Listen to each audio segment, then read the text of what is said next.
फजूल है शहजादे। इनका मतलब सगळं मला आवडलं वाटलं छेडक है, यह सब फजूल है शहजादे।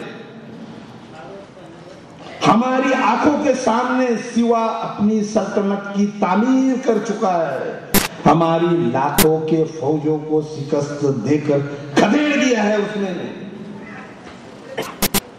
कंधार से तंजौर तक सारा हिंदुस्तान मुगलिया सल्तनत में शामिल करने का ख्वाब देखने वाले ये मां बदौलत क्या देख रहे हैं आज?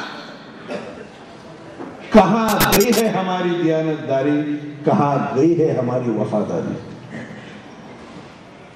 यह है हमारे मामू जान मिर्जा अमीरुल उमरान नवाब आजम शास्ता खां साहब। 50,000 घुड़सवार, 50 हाथी, 50 तोपे इन्हें पूना छावनी में तैनात थे, लेकिन सिवा ने इनके लाल महल पर छापा मार के इनके छक्के छुड़ा दिए। ये तो तकदीर के सिकंदर निकले कि इन्हें सिर्फ 3 उंगलियां ही इन्हें खोनी पड़ी। ये जसवंत सिंह जोधपुर महाराजा, उड़ाना किले के नीचे सिवा के बंदरों ने इनकी ऐसी पिटाई की, उसके मार के जख्म इनके सीने पे नहीं इनके पीठ पर देखिए। यह इनायत खां बहादुर। सिवा सूरत आए तो ये सूरत से दुम दबा कर भाग गए। ये आपसी फौलाद था, इनकी हथेली पे मिठाई भर के सिवा आगरा के कैद खाने से फरार हो गया। हमारे सारे अरमानों को मिट्टी में मिला दिया है इसने। आखिर क्यों? ये तुम कभी समझ नहीं पाओगे शहजादे।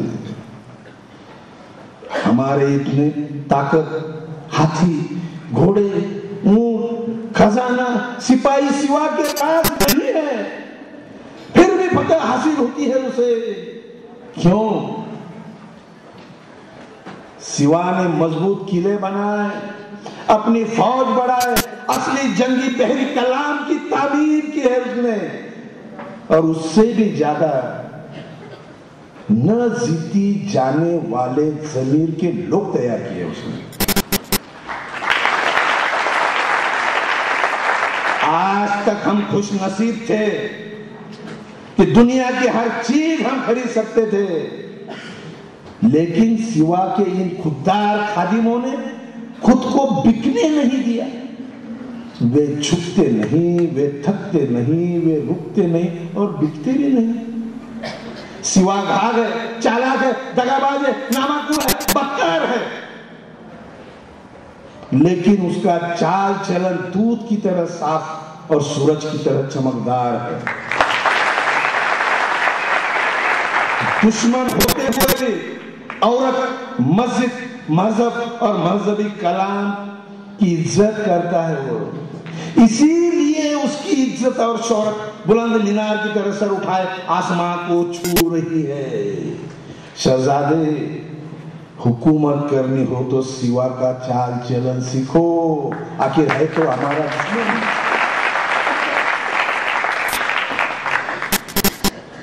थोडस नाट्य या सगळ्यामध्ये सत्यपणा आहे। एका शत्रूने, इतक्या कट्टर शत्रूने शिवाजी महाराजांच्या बाबत असे उद्गार काढावे, याच्यापेक्षा शिवाजी महाराजांना वेगळ्या कॅरेक्टर सर्टिफिकेटची गरज नाही।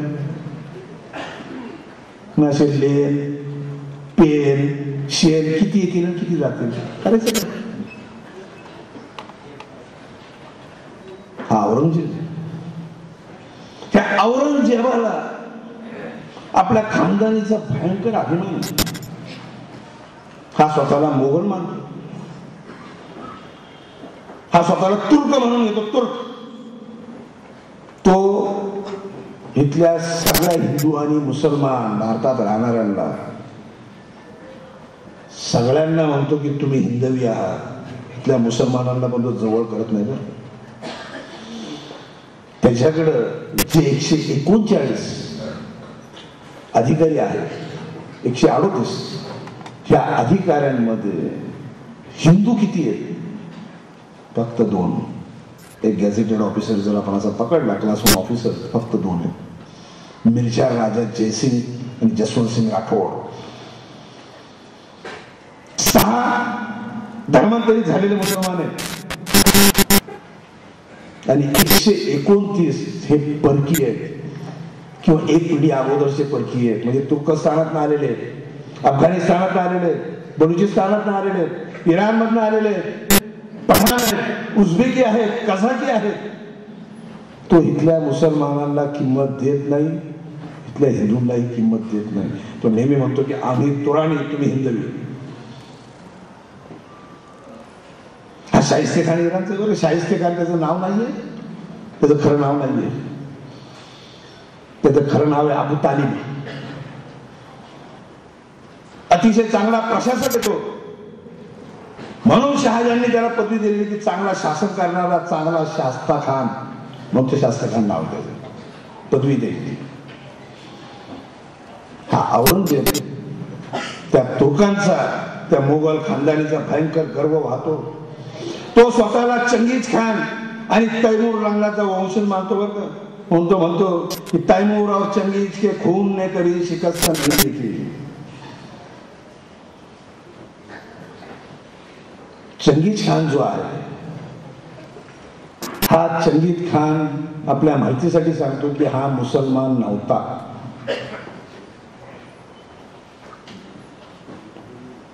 हा चंगीज खान मंगोल प्रांतातला आहे. तर मंगोलीय, मोगल नाही, मंगोलीय तो. त्यांनी ज्यावेळेस ह्या इराण, इराक, आजचा पाकिस्तान या भागामध्ये ज्यावेळेस त्यांनी चंगीज खानने स्वारी केली, जगातला अतिशय श्रेष्ठ पुरुष होऊन गेला चंगीज खान. त्याचा चरित्राचा अभ्यास करायला पाहिजे. चीनने आत्ताच त्याला राष्ट्रपुरुषाचा दर्जा दिला बरं का. म्हणजे आपण जसं भारतरत्न देतो असा किताब त्यांनी चंगीज खानला दिला बरं का चीनने. ह्या चंगीज खानने ज्यावेळेस या भागावरती स्वारी केली, तर त्यावेळेस इथं राहणाऱ्या रहिवाशांवरती, प्रामुख्याने मुस्लिमच होते, त्यांच्यावरती इतका अत्याचार केलाय ना त्यांनी की मुस्लिमांच्या इतिहासामध्ये ह्या चंगीज खानच्या स्वारीला काही रे इलाही म्हणतात की परमेश्वराची अवकृपा काय असेल ती चंगीजची स्वारी बरं का. त्याच्या त्या स्वारीमध्ये अमीर खुसरो नावाचा एक लेखक सापडलेला होता की ज्यांनी खूप छान कविता नंतर लिहिलेल्या आहेत. त्या अमीर खुसरोने त्या सगळ्या स्वारीचं नंतर वर्णनही करून ठेवलेलं आहे. त्या चंगीज खानची जी मुलं आहेत, त्या मुलांनी नंतर इस्लाम धर्माचा स्वीकार केला. त्यातला एक म्हणजे हलाकू की ज्याने युरोप पादक्रांत केला, आणि दुसरा कुबलाई खान, खान म्हणजे राजा, की ज्याने चीन नंतर काबीज केला. पुढे चीन मधलं त्यांचं उच्चाटन झालं. नंतर त्या चंगीज खानचा 11वी वंश कुतलगार निसार बेगम ही बाबराची आहे. आणि तैमूर लंगाकडनं 5वे वंशज तैमूर लंग, त्याचं पोरग मिरन, त्याचा मुलगा मिर्झा अस्करी, त्याचा मुलगा सुलतान मोहम्मद आणि त्याचा मुलगा उमर शेख. त्या उमर शेख आणि कुतलगा निसार बेगम यांचा मुलगा हा बाबर, जहीरुद्दीन बाबर. सुंदर चित्रकार आहे, त्याचं चरित्र पण फार छान त्यांनी लिहिलेलं आहे. ह्या जहीरुद्दीन बाबरचा मुलगा नूरुद्दीन हुमायून. बाबर पानिपतचं युद्ध जिंकलं त्याने. 2 वेळा भारतात येऊन पराभूत होऊन गेलेला. तिसऱ्यांदा आमच्याच माणसाने त्याला बोलवलं राणा संघाने. त्याला वाटलं दिल्लीच्या लोधींचा पराभव करेल आणि हा परत निघून जाईल, पण बाबर काही परत गेला नाही. त्याने इथंच राहायचं ठाण मांडलं. तो इथं राहिला. 1526 मध्ये त्यांनी दिल्लीमध्ये ठाण मांडलं आणि मोगलांची स्थापना केली. मोगल का नाव घेतलं मला माहित नाही, पण तैमूर लंग मोगलांबद्दल अतिशय वाईट राग होता. मोगल नावाची जमात आहे. हे मिळेल ना पुढं मोगल कसे काय हे झाले माहित नाही. खानदानी दुश्मनी असताना हे मोगल म्हणून जे प्रसिद्धीला आले मला माहित नाही ते मधलं काय झाले ते. पण हा जो बाबर दिल्लीमध्ये राहिला, हा 4 वर्ष जगला. 1630 मध्ये बाबराचा मृत्यू झाला बरं. आणि त्याचा मुलगा हुमायून गादीवरती आला. काही वर्षात या हुमायूनला हाकलून त्याचा एक सरदार शेरशाह सूर किंवा शेरशाह सुरी गादीवरती आला. याची दखल घ्यायला पाहिजे का नाही. खूप कामं चांगली केली. भारतामधला सगळ्यात मोठा नॅशनल हायवे ज्याला आपण म्हणतो की जो आज ग्रँड ट्रंक रोड नावाने प्रसिद्ध आहे, लाहोर ते कलकत्ता, तो या शेरशाह सूरने तयार केल्यावर का. आणि सगळ्या रस्त्यावरती सुरक्षा होती. कुठेही कुणाची एक पै सुद्धा सुरीला जाऊ शकत नव्हती. एवढी व्यवस्था होती. खूप सराया त्यांनी बांधल्या. दक्षिणेकडे येणारे रस्ते त्या शेरशाह सूरने तयार केले. प्रशासन सुंदर होतं त्याचं. पुन्हा त्या शेरशाह सूरला हरवून पुन्हा हुमायून गादीवरती आला. आणि हुमायून 1556 मध्ये मृत्यू पावला. आणि त्याचा लहान मुलगा अकबर, जलालुद्दीन अकबर गादीवरती आला. तो 1605 पर्यंत जगला. त्याचा मुलगा सलीम बापाला त्रास देऊन गादीवर आला. जहांगीर नाव त्यांनी धारण केलं. जहांगीर नावाने तो सत्तेवरती आला. तो 1628 पर्यंत होता. 1628 मध्ये त्याचा मुलगा खुर्रम हा बापाला त्रास देऊन गादीवर आला आणि त्यांनी शहाजहान हे नाव घेतलं. त्या शहाजहानचं मुमताज बरोबर लग्न झालं. आणि मुमताज आणि शहाजहान यांना 14 मुलं झाली. काही आश्चर्य वाटायचं कारण नाहीये. त्या काळात होत होती, सर्रास होत होती. 1614 मध्ये जहांआराचा जन्म झाला. 1615 मध्ये दारा शुकोचा जन्म झाला. 1616 मध्ये शहा शुजाचा जन्म झाला. 1617 मध्ये रोशन आराचा जन्म झाला. 1618 मध्ये औरंगजेबाचा जन्म झाला. त्यानंतरची 4 मुलं वारली. 1624 मध्ये मुरादचा जन्म झाला, मोहम्मद मुरादचा. त्यानंतर 3 मुलं वारली. आणि 1631 मध्ये गौसाराचा जन्म झाला. आणि त्यानंतर मुमताज वारली आणि प्रोडक्शन थांबलं.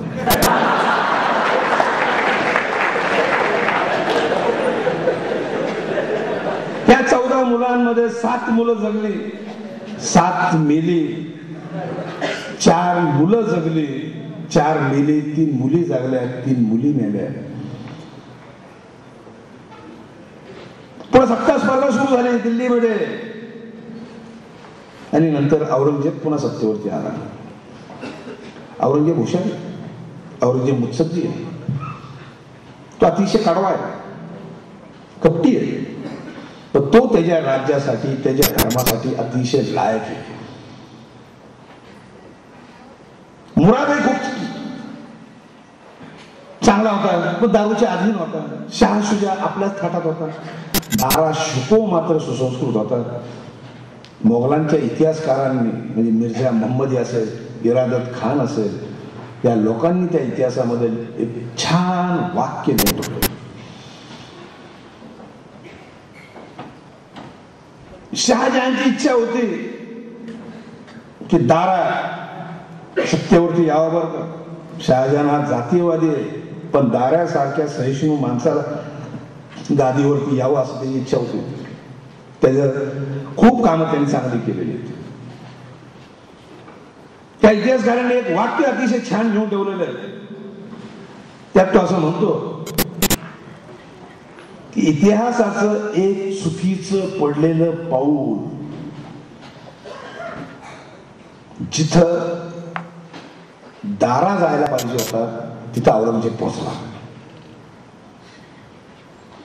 जर दारा बादशाह झाला असता तर या देशामध्ये आजपर्यंत मोगलाई राहिली असते, पण इस्लाम संपला असता. औरंगजेब तिथे पोहोचल्यामुळं मोगलाई तेव्हाच संपली, पण इस्लाम मात्र आजपर्यंत राहिला. सुंदर वाक्य.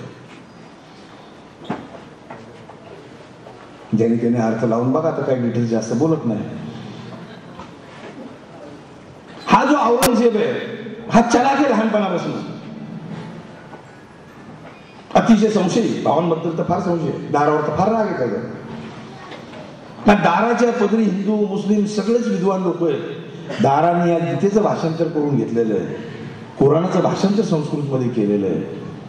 कोणाला काही अडचण आली की ते दाराला गाठायचे आणि दाराच्या मार्फत बोलणी करून शहाजहानशी बोलून आपलं काम करून घ्यायचे. ते आदिलशाही करून घेतले, कुतुबशाही करून घेतलेलं आहे. सत्ता स्पर्धा सुरू झाली आणि चारी भावंड शहाजहान आजारी पडल्याची बातमी लागतात दिल्लीकडे निघाली. दारा जवळच होता. त्या दाराने बापाला घेतलं आणि आग्र्याच्या किल्ल्यात आणलं त्याची सेवा शुश्रूषा करायला. ह्या पोरांनी उठलं की दाराने बापाला तुरुंगात टाकलंय म्हणून आम्ही दिल्लीकडे निघालो बापाची तब्येत वागायला. बापांनी निरोप पाठवलं, येऊ नका मी बरा आहे. पण पोर म्हणजे नाही, आम्हाला बघायचं. अहमदाबाद वरनं मुराद निघाला, त्या औरंगाबाद मधनं औरंगजेब निघाला आणि बंगाल मधनं शाह शुजा निघाला. दारा लाहोर वरनं तिथं आला. त्या सत्ता स्पर्धेमध्ये औरंगजेब विजयी झाला. तो हुशार होता, शूर होता. त्यांनी त्याचं शौर्य लहानपणापासून सिद्ध केलेलं होतं. तुलनेत बाकीचे काही नव्हते त्याच्या पुढे बघत. एकदा लाहोरमध्ये, लाहोरच्या शालीमार बागेमध्ये ही मुलं लहान असताना एक गंमत अशी घडली की वरती सज्जामध्ये शहाजहान बसलेला होता. शहाजहानचा एका सरदाराने, नजीब नावाच्या सरदाराने 40 हत्ती शहाजहानला भेट दिली होती. बंगालचा सुभेदार होता. त्या हत्तींची पाहणी करत होता. ही मुलं घोड्यावरती खाली उभी होती आणि बघता बघता त्यातला एक हत्ती पिसाळला. दुसऱ्या हत्तीने त्याला ढुसणी मारल्याबरोबर तो सायरा वायरा धावायला लागला आणि तो हत्ती धावत या 4 युवराजांकडे आला. 4 शहजादे हे घोड्यावरती उभे होते. सगळ्यांचा थरका बुडावली. आता तो हत्ती काही करेल, मारेल, चौघांना चिरडेल. त्या तिघांनी हुशारी केली. तिघं पळाले. एकटाच तिथं माणूस उभा राहिला, एकच युवराज, आणि तो म्हणजे औरंगजेब तसाच उभा राहिला. ते तिघही भाऊ तिथं पळाले. वर्ण शहाजहानची गडबड झाली. अरे धावा, त्या पोराला बघा काहीतरी होईल. तो आरडा ओरडा करायला लागला शहाजहान. औरंगजेब जागेवरती उभा होता. तो हत्ती जसा जवळ आला तसा औरंगजेबाने आपला भाला काढला, त्या हत्तीला फेकून मारला. त्या हत्तीने तो भाला असा हवेतून उडवला आणि त्याच्यावरती चालून आला आणि त्याने त्या घोड्याला सोंडेने फटका मारल्यावर तर घोडं पडलं खाली.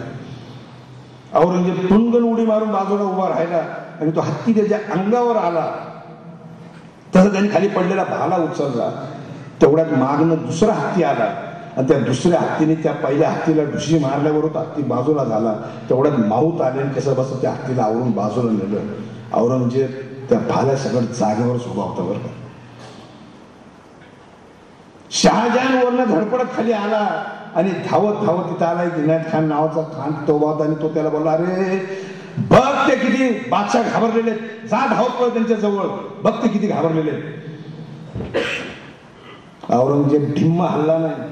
औरंगजेब म्हणला, घाबरायचं काय कारण, तो हत्ती गेला निघून, आता कशाला घाबरत. शहाजहान त्याच्या समोर आला आणि म्हणला, अरे आज अल्लाची कृपा म्हणून वाचला, नाही तर आज इथं काहीही प्रसंग घडला असता. आज आपलं नाक कापल्या गेलं असतं, तुला जर काही झालं असत तर. औरंगजेबाने बापाला सांगितलं, कसं काय नाक कापलं गेलं असतं. मी जर हत्तीशी लढताना मेलो असतो तर मी शहीदच झालो असतो, आणि जर मी हत्तीला मारलं असतं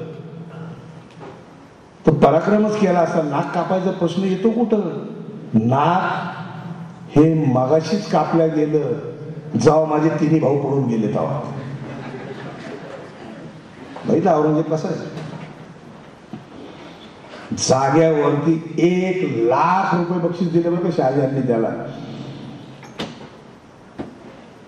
माझी हे पूर्व सगळ्यात धोकादायक. पण त्याला असं वाटायचं दारा हवा. आणि या सत्ता स्पर्धेमध्ये सगळ्यांना हरवून औरंगजेब गादीवर बसला. बापाला आग्र्याच्या तुरुंगात टाकलं. बहीण जहांआरा त्याच्या बाजूने होती म्हणून तिलाही तुरुंगात टाकलं. दाराला पकडून तुरुंगात टाकलं. मुरादला टाकलं. शाह शुजाला पुढे मारला. त्याने मर्डर करून आणला त्याचा बंगालच्या तिकडे आराकानच्या टेकड्यांमध्ये.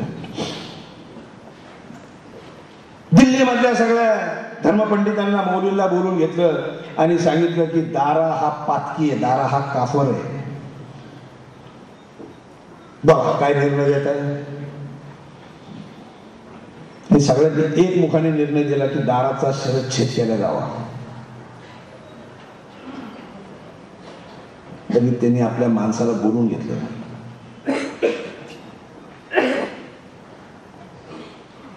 त्याला सांगितलं जा दाराला मारून टाका. बकबोल म्हणून तो काहीतरी माणूस येतो. तो गेला. तुरुंगाचा दरवाजा उघडला. दारा शिको आणि त्याचा मुलगा सुलेमान शिको लक्षात आलं. दोघं बापले की एकमेकाला मिठी मारून बसले आणि त्यांना उडून बाजूला काढला. दाराला फरफटत बाहेर आणलं. किल्ल्याच्या दारामध्ये एक हत्ती ठेवलेला होता. त्या हत्तीला सगळं शेण फासलेलं होतं. चिखल लावलेला होता. त्या हत्तीवरती त्यांनी दाराला बसवलं. सगळी प्रजा शिव्या घालत होती औरंगजेबाला. बादशाह होणारा तो दारा आज ती शिक्षा भोगत होता. दिवसभर उन्हामध्ये होता. संध्याकाळ झाली तसा आला. त्याचा पाय पकडला हत्तीवर खाली पाडला. त्याला त्याच्या छातीवर बसला. कट्यार काढली आणि एखादं कोंबड कापावं तसं त्याचं नरड कापलं. बरं त्याने दाराचं नरड कापलं. ते मुंडकं पकडलं. ते तप्तामध्ये ठेवलं आणि किल्ल्यात आला. त्याने औरंगजेबाला सांगितलं की बादशाह दुश्मन का सर लाया हूं. औरंगजेबाने त्याच्याकडे पाहिलं. त्या तपकामध्ये असं झाकलेलं होतं. त्याने असा हात केला. त्याने वरचं झाकण बाजूला काढून ठेवलं. औरंगजेबाने 2 चक्रा त्याला मारल्या. तर नीट मुंडकं न्याळलं. त्यांनी सांगितलं मला दिसत नाहीये नीट. क्षमादाना. 10-12 लोक त्या मेणबत्त्या त्या काचेमध्ये असं ते मेणबत्त्या घेऊन उभे राहिले. त्यात त्यांनी पुन्हा एकदा मुंडकं पाहिलं. काही विश्वास बसत नव्हता त्याला. आपल्या नोकराला सांगितलं की दाराचा किमांश घेऊन ये. सामुगडाच्या लढाईमध्ये दाराचा पराभव केला. त्यावेळेस धावताना त्याचा किमांश खाली पडला. मोगली युवराज जे किमांश घालायचे तो किमांश ह्याच्या हाताला लागलेला होता. तो सांभाळून ठेवला होता औरंगजेबाने. तो मागवला. त्या डोक्यात बघितलं बसतो का फिट बसतो का. म्हणजे हा दाराचा आहे. कारण गेल्या 30-35 वर्षामध्ये त्यांनी भावाला कधी पाहिलेलंच नव्हतं. पण हा भाऊच आहे याची खात्री करून घेतली त्यांनी. उगाच कुणा तरी मुलगा आणून मला दाखवतील आणि उद्या जर दारा कुठं उपटला तर सत्तेमध्ये केवढा प्रश्न आहे. शहा सुजाशी लढायला त्यांनी आपल्या थोरल्या मुलाला पाठवलं होतं मोहम्मद सुलतानला. हा मोहम्मद सुलतान भावाचा जावईच होता. त्यांनी त्याला सांगितलं माझ्या नंतर मी तुलाच बादशाह करेन. ते पोरग हुरळलं पण लागलं चुलतेच्या नादी. दुर्दैवाने औरंगजेबाच्या डावपेच्या पुढं म्हणजे मिर्झा राजा जयसिंगाच्या धरसोडी पुढं तो हारला. तो शाह शुजा. त्याला पळायला लागला. तो पळायला बेवारच झाला.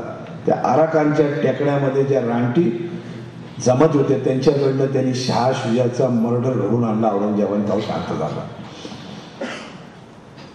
अहमदाबादवरनं मुराद निघालेला होता आणि औरंगाबादमधनं औरंगजेब निघालेला होता. त्यांनी मुरादला सांगितलं मी तर फकीर आहे. जी राणी फकीराचीच होती. अतिशय साधा राहत होता औरंगजेब. त्याने भावाला सांगितलं माझ्या आयुष्याचं एकच ध्येय की या काफर दाराला मारणे. आणि एकदा का दाराला मारलं की मी मक्केला निघून जाणार. नंतर बादशाह तूच त्याला विश्वास वाटला, पेताडच होता. त्याला माहिती भाऊ आपला चालक आहे, सावध होता तो. दाराचा पराभव करून हे पुढे निघाले. त्याने भावाला मुरादला आपल्या छावणीत जेवायला बोलवलं आणि तिथं त्याला अटक करून ग्वाल्हेरच्या किल्ल्यामध्ये कैदेत टाकला. तो रोज दारू प्यायचा, त्याला दारू पाजली आणि एक दिवस अफू पाजले, त्याला संपून टाकला विषय त्याचा. भावांची मुलं मारून टाकली. औरंगजेब ज्या दिवशी सत्तेवरती आला त्या दिवशी औरंगजेबाने स्वतःचे 36 सख्खे नातेवाईक मारलेले होते. एकही सख्खा नातेवाईक त्याचा जिवंत नव्हता.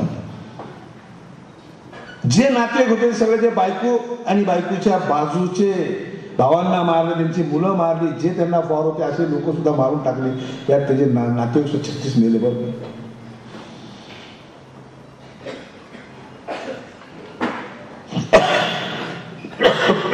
औरंगजेब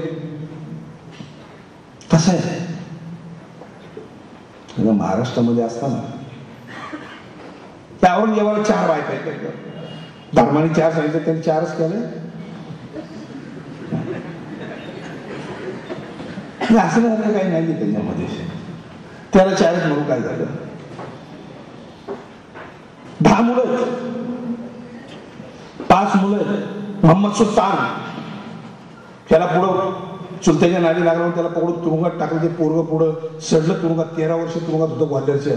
त्याला एक शिक्षा होती, नखही कापायची नाही आणि केसही कापायचे नाही. त्याला रोज पोचता द्यायचे, म्हणजे आपूचा डोस द्यायचे. तो वेळा झालेला होता. नंतर त्याला सोडला पण उपयोग नव्हता काही. दुसरा मुलगा मोहम्मद मुअज्जम, त्याची आई म्हणजे नवाबाई. ही काश्मीरच्या राजाची मुलगी, हिंदू, ती नंतर मुसलमान झालेली, ती याची बायको. हा पुढे नंतर बादशाह झाला. तिसरा मुलगा मोहम्मद आजम, त्याची आई इराणची, तिला भयंकर गर्व होता. चौथा मुलगा मोहम्मद अकबर, हा नवाबाईचा मुलगा. 5वा मुलगा मोहम्मद कामबख्श. ह्या कामबख्शची जी आई आहे ही दाराची बायको. ही बहुतेक जॉर्जियन गुलाम होती. ती अतिशय सुंदर आणि अतिशय देखणी होती. बरं का,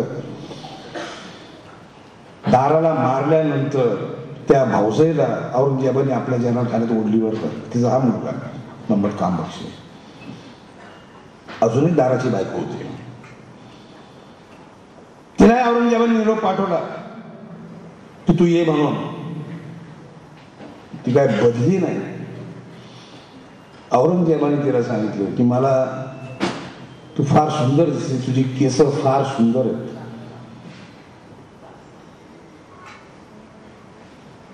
त्या दाराच्या बायकोने औरंगजेबाला एक पार्सल पाठवलं. तो नजराना पाठवला. औरंगजेबाने ते तबक असं उघडून बघितलं तर त्यात त्या बाईने आपली सगळी केस कापून पाठवली. तुला आवडतात ना, घे तुला. तिने आत्महत्या केली. हा जो मोहम्मद कामबख्श इथं महाराष्ट्रात जेव्हा स्वारी झाली तर या मोहम्मद कामबख्शला मुलगा झाला. बरं, मोहम्मद कामबख्श जे आपल्या झालेल्या मुलाला घेऊन औरंगजेबाकडे गेला, बापाकडे आपल्या. आणि बापाला त्यांनी सांगितलं, अब्बाजान मला मुलगा झालाय, त्याचं नाव ठेवा. आपण नाव ठेवायला कोणाला सांगतो? घरातल्या वडीलधाऱ्या माणसांना. तर त्यांना आता काय काम राहिलेलं नसतं रिटायर झाल्यावर. नावं ठेवतात ते तशी ठेवतात. आता ठेवून घ्या बाबा अधिकृत. त्याला बापाला हे सांगायचं होतं की आता तुमचं वय झालेलं आहे, आता तुमचं काम आहे नातवंडांना नावं ठेवून खेळवणं. तुम्ही आता खुर्ची सोडा, म्हणजे आम्हाला बसायला.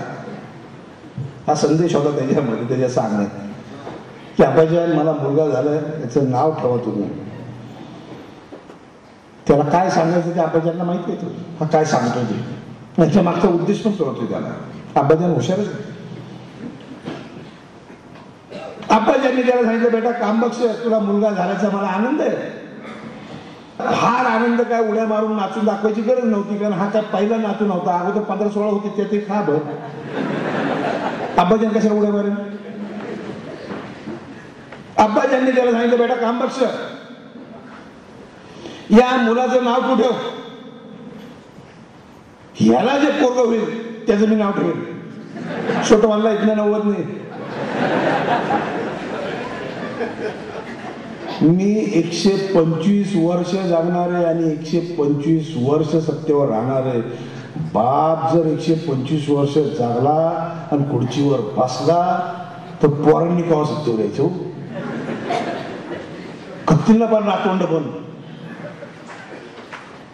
मोगलांच्या घरात या युवराजांच्या समोर एक मोठी समस्या असायची. बाप आणि पोरं कधी एकत्र नाहीच. पोर जरा मोठी झाली की ते पाठवून इकडे तिकडे लांब लांब ठेवायची, पण कधी काय घोळ घालतील इथं राजधानीत भरोसाच नाही. बाप आणि पोरं एकत्र जेवलीत अशी घटनाच नाही तो. सगळी मुलं आणि बाप. मला तर नेहमी वाटतं हे सगळं वाचताना अभ्यास करताना की बाप जर आज घरात संडासला गेला तरी पोरं बाहेर बंड करतील. डेंजरस काम होतं ते. ह्या मुलांना नेहमी वाटायचं की जर आपला बाप जन्माला आला नसता तर किती बरं झालं असं, आपण डायरेक्ट सत्तेवर बसलो असतो.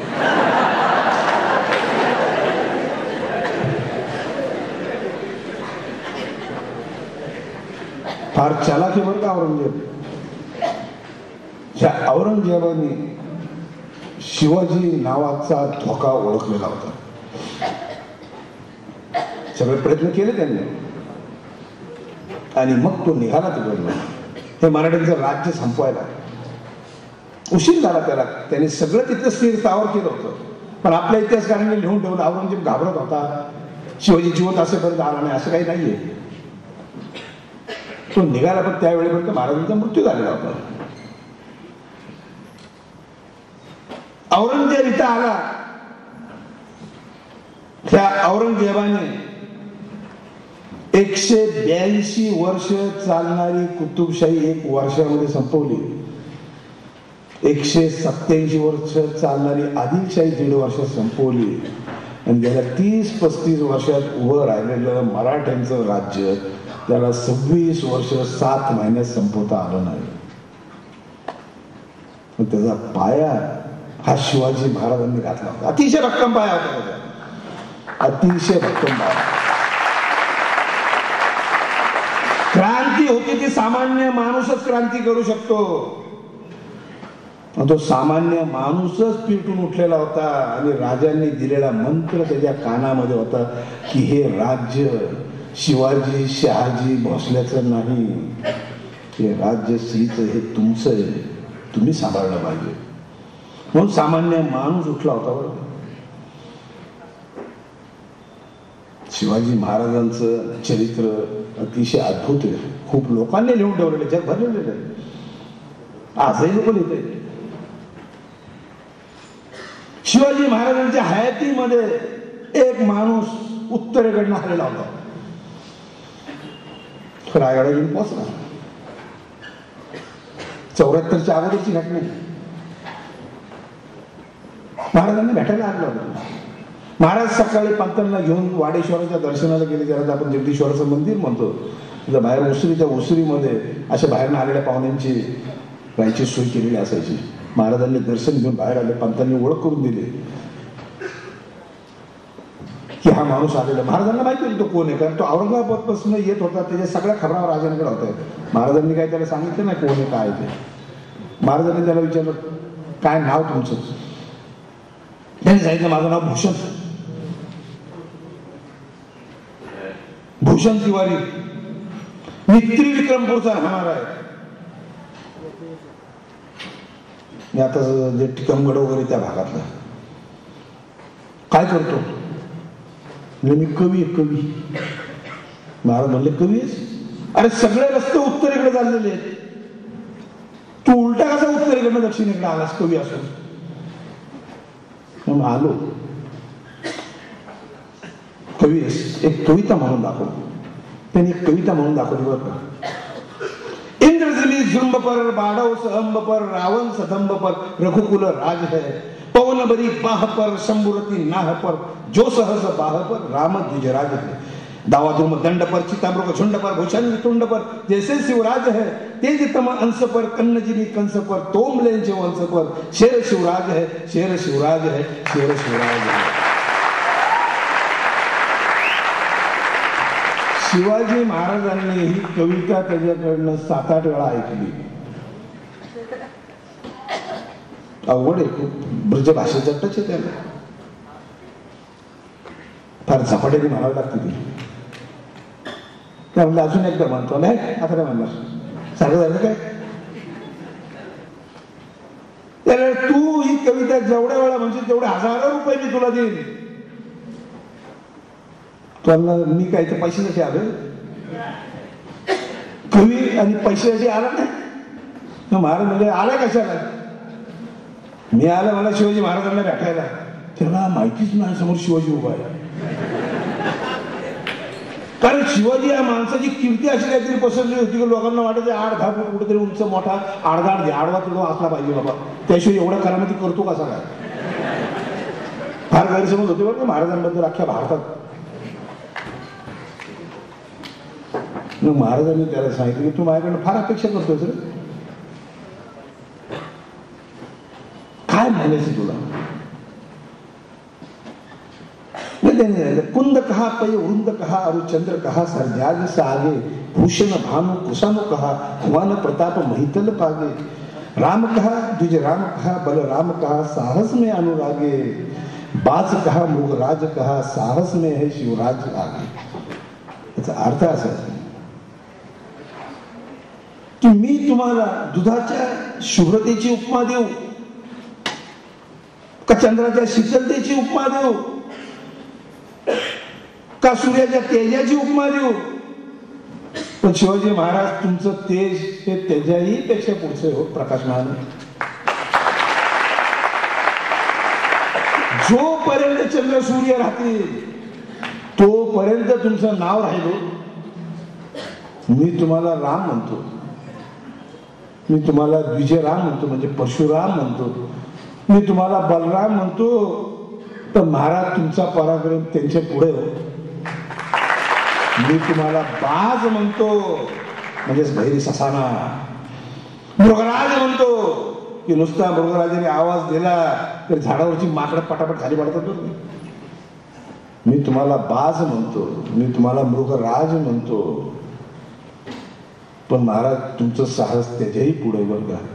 फार सुंदर काव्य त्यांनी केलेलं कवी भूषणाने. त्यात जे काय अनुप्रासाने वापरलेलं त्याला तोडच नाहीये. मग महाराजांनी सांगितलं तू इथं आलाय कशासाठी, काय तुला म्हणायचंय. मग त्यांनी सांगितलं की काशी जी की कला जाती मथुरा मस्जिद होती अगर शिवाजी न होत तो सुन्नत होत सकी. हे वेगळेपणे महाराज तुमच्याकडं म्हणून मी इथं आलो बरं. आणि त्यांनी खूप काही घेऊन ठेवलेलं. आज आम्ही शिवाजी महाराजांचा जो काही अभ्यास करतो तो ह्या युद्धांचा ह्याचा. शिवाजी म्हणजे कोण, अफजल खान. शिवाजी म्हणजे कोण, शाहिस्ते खान. शिवाजी म्हणजे कोण, सिद्धी जोहर. शिवाजी म्हणजे कोण, आग्रा मोहीम. शिवाजी म्हणजे कोण, दक्षिण दिग्विजय. शिवाजी म्हणजे काय, राज्याभिषेक झाला. ह्या सगळ्या घटनांचा कालावधी जर एकत्र केला तर तो आहे 7.5 वर्ष. शिवाजी महाराजांचा जन्म जर 1627 झाला आणि मृत्यू 1680 झाला तर महाराजांचं वय 53 वर्ष. महाराजांच्या आयुष्याचे लहानपणीची 15 वर्ष गेली आणि हा 7.5 वर्षाचा युद्धाचा काळ जर गेला, एक 22.5 वर्ष जर गेले तर उरलेली ही 28-29 वर्ष शिवाजी राजांनी केलं काय.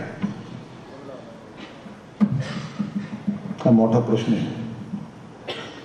ह्या 27-28 वर्षामध्ये कुठलीही रोमहर्षक घटना नाहीये,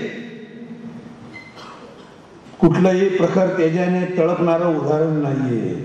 मग शिवाजी महाराज करत काय होते, टाळ घेऊन पंढरपूरला जात होते. ह्या वर्षामध्ये जी काही शिवाजी महाराजांनी या राज्याची चौकट आखली, चौकट बांधली आणि ती कार्यान्वित केली हे सगळ्यात जास्त महत्वाचं आहे, ते प्रशासन. शिवाजी महाराजांनी ह्या शांततेच्या काळामध्ये जी काही लोक घडवली, युद्ध सुरू झालं ना की कोणी आंडू पांडू पण लढतो वर का, शौर्य पदक घेऊन जातो. खरा त्रास असतो ना लोकांचा तो शांततेच्या काळात, तर त्या काळात त्याची फार डिमांड असते त्या लोकांच्या. मला हे पद पाहिजे, मला ते पद पाहिजे, मला तिथंच पाहिजे, मला इथंच पाहिजे. ती लोक शांततेच्या काळात सांभाळणं अतिशय कठीण असतं. या शांततेच्या काळात शिवाजी महाराजांनी माणसं घडवली बरं का. माणसं घडवणं जगामध्ये अतिशय अवघड आहे, कारण आपली लोक जन्मालाच घडून येतात. बापरे,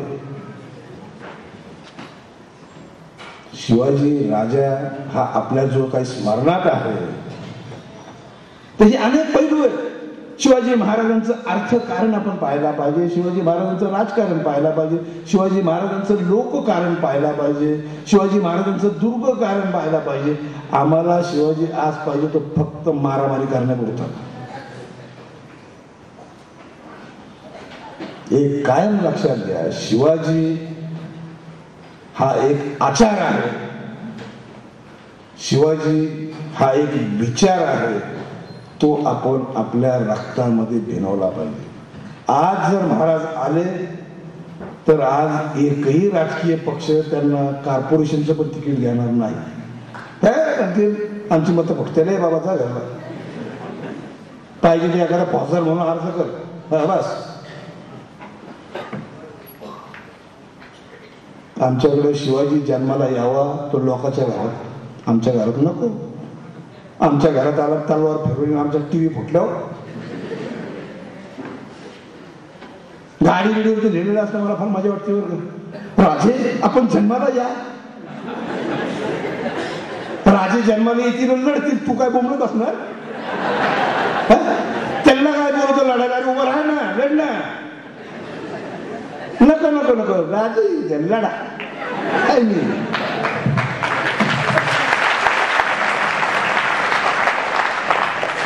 अरे ते जर राजे आले ना तर त्यांना मावळे तर पाहिजे ना. अरे मावळे म्हणून तरी उभे राहा ना, लढतो पण मावळे म्हणून तुम्ही उभे राहा. तू लढ, आम्ही पळतो मागं उलट. शिवाजी पुन्हा जन्माला येणे नाही, एकच शिवाजी, परत नाही. आपल्याला आता त्याचा आचार विचार त्याची कल्पकता ध्यानात घ्यायला पाहिजे. या माणसाने आयुष्यामध्ये एक गोष्ट रिपीट कधी केली नाही, डबल कधीच केली नाही. कुठलंही उदाहरण नाही डबल करायचं. काय प्लॅन होतो. आग्र्यामधनं महाराज निसटले. आज 350 वर्ष झाली. शिवाजी राजा आग्र्यातनं कसा पळाला नाही हो सांगतोय. तो प्लॅनच ब्रेक करता येईल अजूनपर्यंत. काय फुलपूर असेल हो. महाराज पेटरेत बसून गेले का, पेटरा खांद्यावर घेऊन गेले का, तसे गेले कळलं नाही. आता तर नाहीच कळत, तेव्हा सुद्धा कळलं नाही. त्या फॉला खानाने जमीन खंदून बघितली की जमिनीत गेला का आभाळात उडाला गुटखा खाऊन अदृश्य झाला. कारण इथं होता गेला कुठं. खरं तर महाराजांनी आल्यावर एखादी प्रेस कॉन्फरन्स घेऊन सांगायला पाहिजे होतं बरोबर, नाही सांगितलं. कारण ती जर आयडिया लीक झाली तर ती पुन्हा कधी वापरता येणार नाही. अफजल खान 40-45 हजाराचं सैन्य घेऊन आलेला होता. काही कोल्हापुराकडे आली होती, काही बारामती सुट्याला होती, काही पुण्याकडे गेली होती, काही लोगाडाकडे गेली होती. त्या वाईमधनं 16 हजाराचं सैन्य घेऊन तो जावळीमध्ये आणला महाराजांनी. त्याला तो येत नव्हता, आणला त्याला, फसून आणला महाराजांनी. त्या 16 हजाराच्या सैन्यामधलं 30-40 लोकांना बाहेर काढलं. त्यातनं एकट्या अफजलला गाठला, मारला महाराजांनी. लाखाची फौज घेऊन शाहिस्ते खान पुण्यात बसला होता. 30-40 हजार बाहेर होते, 70 हजाराचा वेडा होता. त्यात 30-40 लोक येऊन महाराज शिरले. त्या लाल महालात गेले, तिथे एकट्याला शाहिस्ते खानाला गाठला, ठोकला त्याला वर. रात्रीच्या अंधारात बायका मध्ये पडल्या, मग शाहिस्तेखान वाचला. महाराजांना माहित नाही तो जिवंत का न्याला ते. महाराज निघून गेले. महाराजांना दुसऱ्या दिवशी कळलं की तो जिवंत आहे. 3 बोटं फुटलीत. त्याचं नाव शाहिस्तेखान, शास्ता खान. एक चांगलं पत्र त्याने महाराजांनी आईसाहेबांना पाठवलं. त्या पत्रात महाराज सांगतात आईसाहेबांना, याचे नाव शहाजहानने शास्ता खान ठेवले, याला शास्त करून आम्ही त्याचे नाव सार्थ केले. तो विनोद बुद्धी हो महाराजांकडे. अतिशय विनोदी स्वभाव, अतिशय मार्मिकतेने एखाद्या प्रसंगाकडे बघायचं. सिद्धी जोहर सारखा बलाढ्य हा सिद्धी 4 महिने वेळा घालून बसला होता, पण त्याला पन्हाळा जिंकता आला नाही, की जो पन्हाळा एका दिवसात महाराजांनी घेतलेला होता. 28 नोव्हेंबर 1659 महाराजांनी पन्हाळा घेतला आणि महाराज मिरजेच्या किल्ल्याला वेळा घालून बसले. नाही जिंकता ना मिरजेचा हा बिलकोट. महाराजांना माघार घ्यायला लागले. पन्हाळ्यावर जाऊन अडकले, कोंडलं गेले तिथे. जुलैमध्ये महाराज निसटले तिथनं, 12 जुलैला. 4 महिने महाराजांचा मुक्काम त्या गडावर आहे. त्या गडावर शिवा काशी सारखी माणसं त्या 4 महिन्यात काय बापली त्या शिवाजीवर कळत नाही, प्राण द्यायला उभी राहिली. अरे आयुष्य एकमेकाच्या बरोबर काढणारे लोक कधी पाठीत खंजीर खुपसतील माहित नाही बरं का, पण शिवाजीच्या बरोबर 2 दिवस राहिलेली माणसं सुद्धा प्राण द्यायला उभी राहिली बरं का. तरीच झालं, सोनं झालं त्या लोकांचं.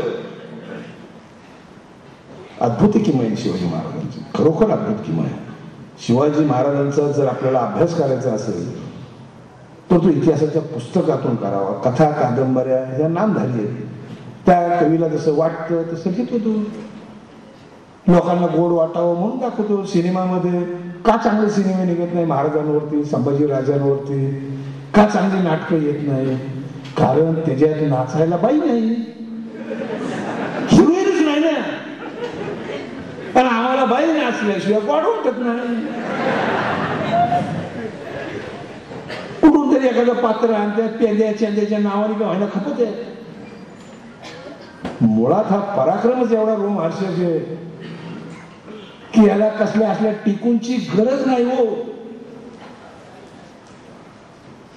पण नाट्यरूपाच्या नावाखाली काहीही वाटतं तो धिंगाणा करतात. माझा हिंदी मालिका होती, आता टीका करणं उद्या नाटक आहे म्हणून, मित्रच माझे ते पण उद्याचे संभाजीराजे. त्या मालिकेमधले एक गंमत सांगतो तुम्हाला. जिजाबाई साहेबांना एवढं मोठं कुंकू, त्याला बरं समजून सांगितलं, बाबा रे मराठ्यांमध्ये असं कुंकू लावत नाही काय, माझ्या माहितीत नाहीये बाबा. असं ऐकतच नव्हतं. त्याला आपण अर्ज दिला, लोकांच्या सह्या घेऊन दिल्या, इकडे तिकडे तक्रार करून बघितले, म्हणजे असं जाली दिलाच केला होता. बदललं त्यांनी बरं. हिंदी मालिका होती, संपूर्ण भारतात जात होती. चुकीचा संदेश जाईल की मराठीची बाई एवढं मोठं कुंकू लावती, मराठ्यांमध्ये एवढं मोठं कुंकू लावायची पद्धत नाही. आता एक नवीन पण फॅशन मी बघितले, चंद्र काढतात. कोणची मराठीची बाई चंद्र काढते मला माहिती नाही. पण टीव्हीच्या सिरियल मध्ये आल्यापासून चंद्रच काढायला लागले लोक. रस्त्याने पोरं बी दिसतात चंद्र काढलेला. मला अमावस्येचा का पौर्णिमेचा ते म्हटलंच नाही म्हटलं. त्यांनी ते आई साहेबांचं कुंकू केलं लहान, आणि गोदाची जगतापच्या आईला कुंकू केलं मोठं. अरे मला ती मराठा नाही काय? अरे काही करतात. मी लेखकांशी बोललो, काय त्यांनी मी घालायला सांगतो, ऐकतच नाही. म्हणजे नाट्यरूप. अरे नाट्यरूप काही दाखवते. एका सिनेमामध्ये संभाजी महाराज त्या थोराताच्या कमळेच्या मैतीची मंजुळा मला वाटतं येऊन उभे राहतात. ती बिचारी धुणं वाळत घालते आणि बोलता बोलता संभाजी महाराज या बादलीतलं एक कपडा उचलते, झटकते, वाळती म्हणते, महाराज शोभत नाही, आपण असं करू नका. राहू दे. अरे काय दाखवायचं हे कळत नाही तुम्हाला? काय दाखवायचं? वाईट आहे बरं. चुकीच्या गोष्टी जातात. तुम्ही आम्ही इथं राहतो, आपण कुठेतरी ते कन्फर्म करू शकतो, खरं खोटं पाहू शकतो. पण एखाद्या जर बाहेरच्या राज्यातल्या बाहेरच्या माणसाने पाहिलं तर त्याचा गोंधळच उडेल. खूप घटना आहेत, वादग्रस्तही खूप आहेत. एक छोटीशी फक्त गंमत सांगतो, मी थांबतो, खरं तर खूप वेळ झालेला आपला. अशीच आमची आई असती आम्ही सुंदर झालो असतो. कुसुमाग्रजांचं काव्य सुंदर काव्य आहे. पण असं वाटतं की ते काव्य कुसुमाग्रजांनी केलं ते ऐकल्यानंतर तशा पद्धतीने इतिहास घ्यायला सुरुवात झाली. सुभेदाराची सून कल्याणवरनं आणली, त्या पॅटर्ननं आणली आणि मग इथं पुण्याला लाल महाराज आल्यावर ते उघडकीला आलं. ती कथा बहुतेक सर्वांना माहिती असेल, वाचली असेल, सगळे लक्षात असेल. शिवाजी ह्या माणसाने परक्या स्त्री बरोबर ती कसं राहायचं याची उदाहरणच घालून दिलेली आहेत आणि ही सगळ्यात जग जाहीर होती, सगळ्यांना माहिती होती. असं असताना त्या सुभेदाराच्या सुनेला शिवाजी महाराजांच्या समोर कसं काय पेश केलं यांनी? एक तर पहिली गोष्ट ती पेटाळ्यातनं आणली. आता बाईचं वजन कमीत कमी 60 किलो धरावं. पेटाळ्याचं वजन किती होईल? 2 माणसं उचलू शकतील का ते पेटाळा? आणि बाई कल्याणवरनं पुण्याला येईपर्यंत एक्सप्रेस हायवेने आली होती. मिली असते ना आतमध्ये गुदमरून. पण शिवाजी महाराजांचं मोठेपण दाखवण्यासाठी या सगळ्या घटनांनंतर कॉम्प्लेट बघा त्याच्यात. शिवाजी महाराजांच्या समोर बाई आणतात आणि सांगतात, महाराज मी पहा अतिशय सुंदर आहे, ठेवून घ्यायला. एखादा समजा समोरचा दारू पित नाही, हे आपल्याला जग जाहीर माहिती, आपण त्याला माहिती स्कॉच घ्यावं 2 पेट फुकटचे. हा ना, काय वापस जातो तुमचे? एक जबाबदार माणूस ते घेऊन येतो आणि महाराज म्हणतात अशीच आमची आई असती आम्ही सुंदर झालो असतो. काल साहेबांनी जे उदाहरण सांगितलं ते फार वेगळं नाही. या जगातल्या एखाद्या वेश्येच्या मुलाला सुद्धा तुम्ही विचारा की जगातली सगळ्यात सुंदर बाई कोण? तो म्हणून माझी आई आहे. शिवाजीला घडवणारी ती जिजाबाई आहे, तर ती राष्ट्रमाता आहे. तिला विद्रूप म्हणेल शिवाजी, पण ह्या बाईला सुंदर म्हणेल.